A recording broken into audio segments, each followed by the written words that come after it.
আমাদের office time শুরু হয় সকাল 9টা থেকে বিকাল 5টা থেকে। ঢাকার বাইরে যে সাইট গুলায় যখন সাইট ভিজিট করতে যাই তখন পরের দিন আর অফিসে যাওয়া হয় না, কারণ শরীরটা সারা রাত ধরে জার্নি করি এবং জার্নি করে গাড়িতে যাই, আবার পুনরায় আবার কাজ শেষ করে জার্নি করে আসি। তো শরীরটা অনেকটা ক্লান্ত এবং দুর্বল হয়ে যায়। তো এক পর্যায়ে গিয়ে এখন কোম্পানি থেকে কোম্পানির মালিক আমাকে ফোন করছে, ফোন করে বলে, সৌরভ তুমি কোথায় আছো? আমি বললাম বাসায় আছি। তো কেন আজকে অফিসে আসো নাই?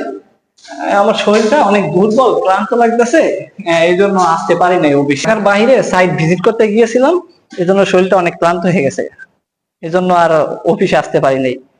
এখন যে কোম্পানির যে মালিক সে বলে কেন, এখন কেনর উত্তরটা কিভাবে দিব বলেন? কেনর উত্তর তো দেওয়ার কোনো অপশন নাই। আপনার একটা মানুষ পরিশ্রম করলে বা নাইট নাইট করলে, কাজের সাইডে গেলে পরিশ্রম যদি করে এবং যদি নাইট করে তাহলে সে অসুস্থ হতেই পারে।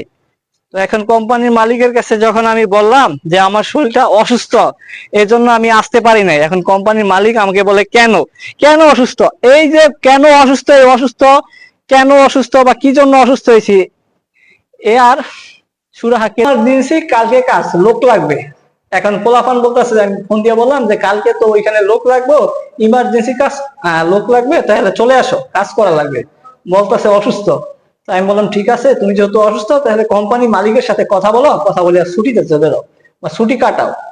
এখন কোম্পানি মালিকের কাছে যখন ফোন দিছে, কোম্পানির মালিক তাকে বলতেছে কেন অসুস্থ, কি জন্য অসুস্থ হয়েছে? এখন অসুস্থ তো হওয়ার কোনো রিজন কারণ থাকে না। মানুষ যেহেতু পরিশ্রম করে আর মানুষ যেহেতু চলাচল করে, মানুষ অসুস্থ হতেই পারে। প্রতিটা মানুষের সুস্থ আছে, অসুস্থ আছে। শারীরিক অবস্থা সবসময় মানুষের একরকম থাকে না। এখন যদি আপনি প্রশ্ন করেন কেন অসুস্থ হয়েছ, কি জন্য অসুস্থ হয়েছ, অসুস্থ হওয়ার কারণ কি, রিজন কি, এ ধরনের উত্তর তো কেউ আপনাকে দিতে পারবে না। এখন অফিসে কোম্পানি সেক্টরে কাজ করলে এদের সমস্যা হচ্ছে 24টা ঘন্টায় আপনি খালি রোবটের মতো সার্ভিস দিয়ে দেবেন, কোনো অসুস্থতার